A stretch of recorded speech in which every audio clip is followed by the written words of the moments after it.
Donc, on avait complété la dernière période avec ce triangle-là ici. Le problème dans ce triangle-là, si je compare avec les autres précédemment, ben c'est que je vous avais dit que pour appliquer la loi des sines, c'est que je n'ai pas un triangle rectangle et il y a possibilité de travailler avec un côté et son angle qui lui est opposé. Dans ce temps-là, la loi des sines s'applique aisément. Même chose avec l'autre ici. C'est sûr que lui est particulier, il est obtus, mais je remarque que ce côté-là, cet angle-là, sont opposés. C'est pour ça qu'on a été capable d'appliquer la loi des sines.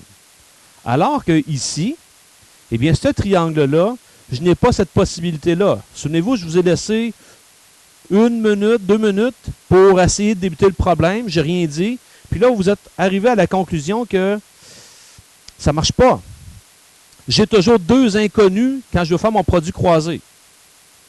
Et c'est là qu'on s'est dit, ben peut-être, sans rien inventer, si je venais tracer la hauteur de ce triangle-là, la hauteur placée d'une manière stratégique, je vais pouvoir déterminer 2 triangles rectangles, parce que je sais qu'une hauteur, c'est perpendiculaire. Et c'est là qu'on se retrouve dans une situation comme celle-ci. Donc, je vous ferai remarquer que c'est un cas particulier. C'est sûr que lorsqu'on parle de cas particulier, ce n'est pas tous les problèmes que ça va arriver. Règle générale, vous allez avoir un triangle rectangle, c'est une constante. Ou vous allez avoir un triangle qui n'est pas rectangle et vous allez pouvoir cibler, voir que vous avez le côté et l'angle opposé, puis là, vous allez faire la loi des sines. Si vous n'avez pas ça, on procède de cette manière-ci. Donc, en faisant cette hauteur-là, ben, peut-être juste redessiner ce que j'obtiens, c'est-à-dire ce triangle-là, là, c'est finalement un triangle qui est ici. Je vais juste agrandir un petit peu pour qu'on puisse bien voir ce que j'ai comme info. Ça, c'est H, ça, c'est S, ça ici, c'est R. J'ai 8 ici, j'ai 70 degrés ici, puis ça, c'est clair que maintenant, c'est une hauteur, donc c'est perpendiculaire. Je vous ferai remarquer qu'en traçant la hauteur, je n'ai pas touché à aucune, j'ai touché à aucune mesure. Je ne suis pas rentré dans l'angle. Je n'ai pas eu à le diviser. OK? Ça, c'est bien important. Une fois que j'ai 2 triangles comme ça, c'est sûr que pour se retrouver, pour faire comprendre au correcteur, même pour toi, pour savoir t'es rendu où, tu commences par déterminer dans quel triangle tu vas fonctionner, que tu vas faire tes calculs.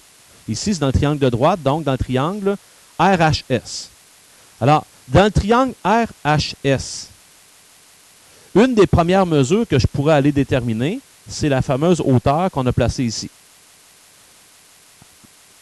La technique ne change pas.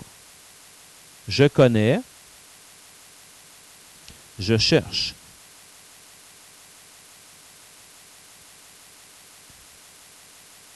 Alors, lorsque je suis là, je me place à l'angle de 70 degrés, je connais l'hypoténuse et je cherche l'opposé. Ça m'amène sur un sin. Donc, sinus de 70 égale, par définition, le sinus, c'est opposé sur hypoténuse. Donc ici, ça fera H sur 8. Lui est sur 1. Alors, H est égal à 8 fois le sin de 70 divisé par 1. Combien? 8,51, t'es sûr? Non, c'est 8 fois le sin de 70. Donc, j'ai fait le calcul, 7,52 quand c'est bien arrondi. Centimètres.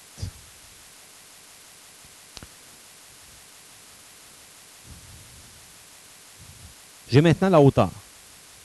Je continue à avancer dans mon problème. Parce que dans le fond, ce qu'il faut réaliser tout le monde, ce que l'on cherche, c'est ce côté-là. Initialement, c'est ça qu'on cherche. Malheureusement, je ne peux pas y arriver directement. Donc, ce que je vais faire, je vais me servir du triangle de droite pour faire débouler des mesures sur celui-là de gauche. Entre autres, comprenons que là, présentement, je viens de trouver cette mesure-là ici, qui appartient également au triangle de gauche. L'étape suivante, là, ça serait de me trouver la mesure de SH ici. Parce que quand je vais l'avoir trouvée, celle-là, est-ce que je vais être en mesure de venir trouver cette mesure-là? Eh oui, facilement. Donc, c'est pour ça que la prochaine étape, toujours dans le triangle de droite, toujours dans le triangle RHS, on va aller trouver la mesure de SH. Proposition. Comment je pourrais faire pour trouver la mesure de SH?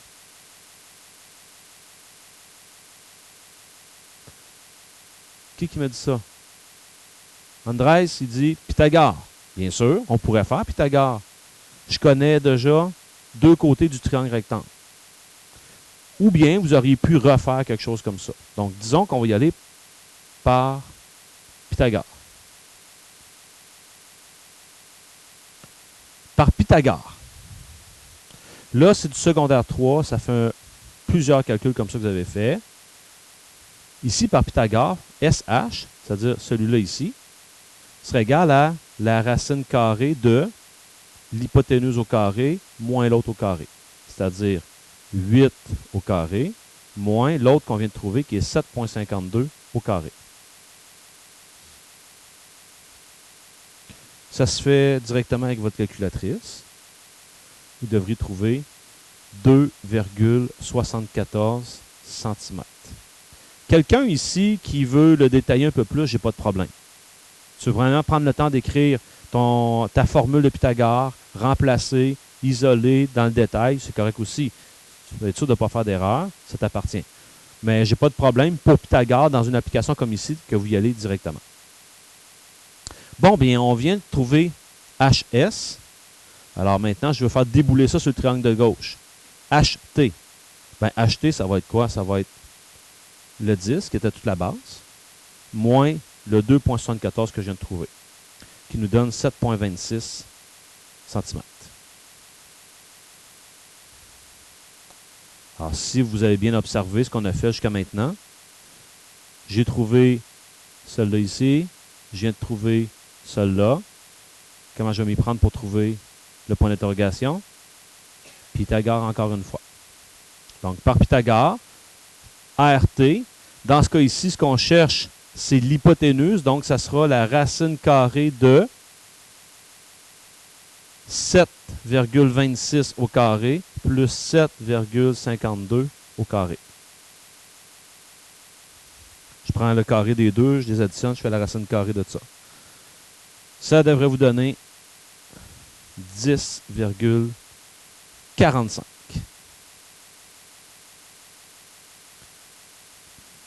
Et voilà, c'est la manière de s'y prendre pour solutionner ce genre de problème-là.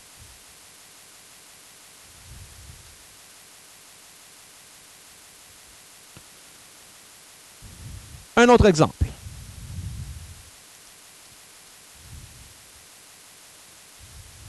Avant de faire ce numéro-là, en fait, lorsque vous regardez ce numéro-là, premier réflexe que vous devriez avoir, c'est de dire il n'est pas rectangle. Donc, loi des sinus. Loi des sinus. Qu'est-ce que vous cherchez à trouver? La fameuse diagonale, c'est-à-dire le côté et l'angle connus, les deux. Quand je regarde ça ici, malheureusement, si j'essaye celle-là, ben j'ai 10, mais je n'ai pas son angle. Si j'essaye comme ça, j'ai 47 degrés, mais je n'ai pas le côté. Puis si j'essaye comme ça, j'ai 12, mais je n'ai pas l'angle. Donc, ça ne va pas bien. Là, quelqu'un pourrait dire, oui, mais il y a peut-être une mesure qu'on peut déduire. Est-ce que je peux déduire un angle ici? Oui? Ah oui, mais avant de passer à cette étape-là, je ne peux malheureusement pas déduire d'angle. Pour déduire un angle, il faudrait que j'en connaisse deux. Là, ça me permettrait de déduire le troisième. Et le côté, est-ce que je peux le déduire directement? Pas plus. Donc là, on est rendu à passer au cas particulier, ce que Élie a dit, c'est-à-dire, j'aurais à tracer la fameuse hauteur ici, comme ça, de façon à me déterminer 2 triangle, rectangle, côte à côte. Là, avant d'aller plus loin, je vais attirer votre attention sur une particularité. Avant de tracer cette hauteur-là, le triangle, de la manière qu'il est placé, ça va très bien. Il n'y a rien qui m'empêche, j'ai déjà vu ça dans un examen de fin d'année. Au lieu qu'il soit placé comme qu'il est là, imaginez les chiffres bien placés, là, qu'on vous le donne comme ça.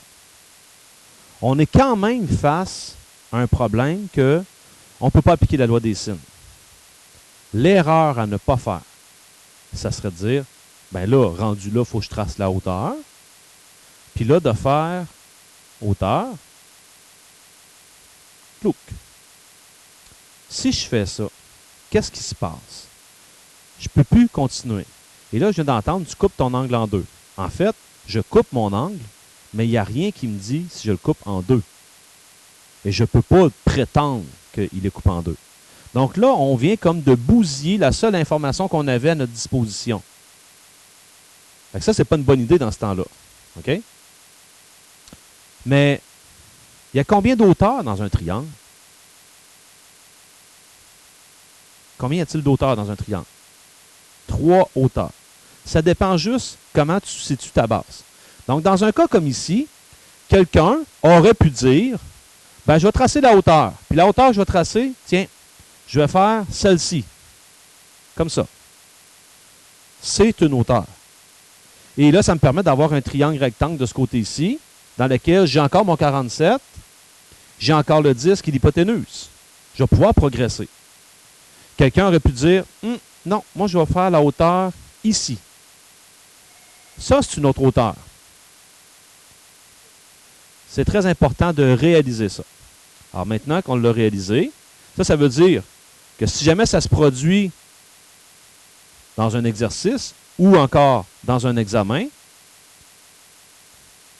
prenez le temps d'y penser avant de savoir quelle hauteur vous allez tracer. J'ai même vu dans l'autre classe des élèves qui prenaient le temps de tourner la feuille. C'est correct. Vous pouvez tourner votre feuille. Bien moins compliqué que tourner le bureau. Ou de tourner autour du bureau. Ça, c'est... Encore là, la classe. Mais là, la classe, c'est compliqué. Mais la Terre, elle tourne. Mais bon. C'est un peu plus long. Alors là, je vais tracer 2 triangles. Je vais faire comme tout à l'heure. Si je veux m'aider dans la communication mathématique, ça serait bien que je vienne ici et dire, OK, tiens, ce point-là, je vais l'appeler D. Comme ça, je vais pouvoir nommer facilement mes infos. Alors, je commencerai en disant, dans le triangle CDA, tiens, dans ce triangle-là, celui-là de droite, on se souvient que le premier calcul qu'on pourrait faire, ça serait de nous trouver ça ici. Donc, je vais faire, je connais, je cherche.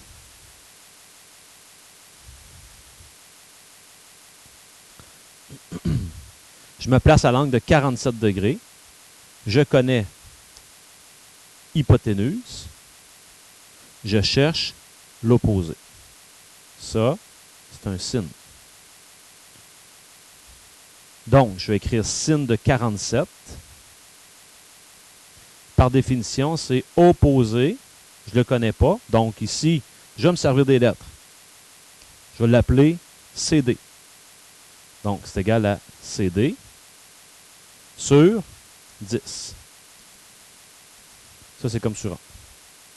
Et avec ça, je vais être en mesure de dire que CD est égal à C10 fois le sin de 47. Je prends ma calculatrice, je calcule 10 fois sin de 47. C'est toujours bon de le vérifier en même temps que moi, là, pour être sûr que vous ne faites pas d'erreur. Vous devriez arriver à 7,31 cm.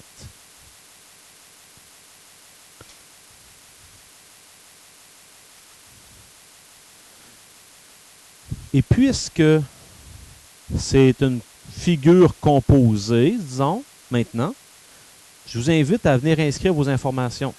Ça, c'est 7,31. Fait qu'à la fin, je vais être capable de bien voir ce qui se passe. Et toujours dans ce triangle-là ici, ben on se souvient que le deuxième calcul pouvait être un calcul qui allait me permettre de trouver la mesure ici, c'est-à-dire la mesure de AD. Tantôt, on l'a fait avec Pythagore. Je vais le faire avec cosinus. C'est que ça me donnera deux exemples. Je connais. Je cherche. Mais quelqu'un qui le ferait avec Pythagore arriverait au même résultat que nous. Donc, je connais, encore une fois, l'hypoténuse. Et je cherche l'adjacent. Là, je vous rappelle que je suis encore à l'angle de 47 degrés. Donc, c'est pour ça que je cherche l'adjacent. Ça, c'est un cos. Donc, cos de 47, par définition, c'est adjacent sur hypoténuse. Alors, l'adjacent, moi, c'est AD.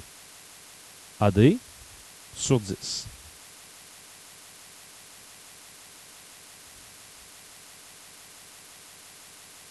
Donc, AD,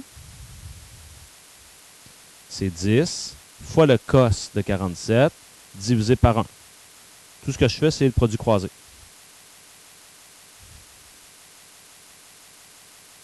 Vous devriez trouver 6,82 cm. Donc, encore une fois, je m'en vais sur mon dessin. Ça ici, ça vaut 6,82. Avant d'aller plus loin, j'ai une question pour vous. Dans le dernier calcul qu'on vient de faire, pourquoi, et là, j'ai besoin d'avoir une réponse de votre part. Pourquoi, selon vous, lorsque je me suis placé à 47 degrés pour retrouver le 6,82, pourquoi j'ai décidé d'y aller avec je connais l'hypoténuse et que je cherche l'adjacent? Pourquoi j'ai privilégié celui-là alors que j'aurais bien pu dire je connais maintenant l'opposé, je viens de le trouver, et je cherche l'adjacent?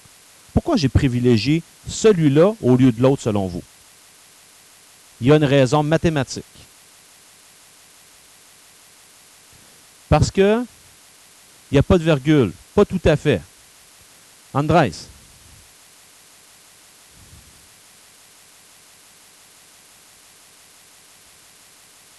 Pas vraiment. Élie. C'est pas nécessairement pour ça. Il y a une raison autre.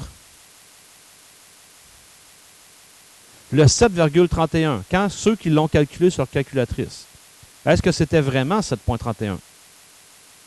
Non. On a dû l'arrondir. Alors, vous comprenez que prendre un nombre que j'ai arrondi et s'en servir dans un calcul que je vais arrondir encore une fois, ben, je grossis mon erreur. C'est pas une grosse affaire, mais je grossis, si on veut, je m'éloigne de la précision. OK? Et dans l'autre classe, il y en a même qui disait, ben, admettons que tu aurais fait une erreur de calcul ici, ben, de reprendre ce chiffre-là, ce n'est pas l'idéal. Alors que si je prends 10, on te le donne au départ. C'est sûr que tu n'as pas d'erreur. OK? Donc, on fait attention à ça. Si tu peux prendre des nombres qui t'ont donné au départ, c'est toujours mieux. Parfait. Là, dans le triangle de droite, c'est terminé. Ça veut dire que là, théoriquement, ce que je peux faire, je peux recommencer en disant dans le triangle de gauche, c'est-à-dire B, C, D.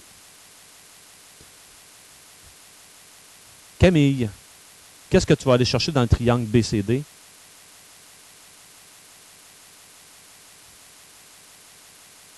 Parfait.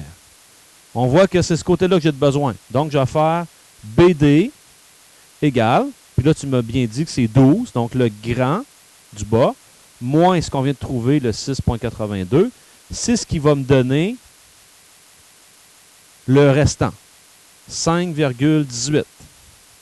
Donc, encore une fois, sur mon dessin, ça vaut 5,18. Et dernier calcul. On aurait pu dire ça, c'est le premier. Deuxième calcul dans ce triangle-là. bien là, je peux donner la réponse. BC égale. Si je veux trouver BC, là, je peux me servir de Pythagore parce que je connais les deux côtés du triangle rectangle. Donc, je dirais que c'est égal à la racine carrée de 5,18 au carré plus 7,31 au carré. Tout comme on a fait tout à l'heure. Ce qui va vous donner, sans erreur, 8,96 cm. Et là, j'aurais solutionné le problème. C'est le chemin unique, c'est le plus court pour y arriver, avec, je précise, les outils qu'on a à notre disposition. Il y aurait possibilité d'y arriver plus vite, mais ce n'est pas au programme cette année. C'est ce qu'on appelle la loi des cosinus.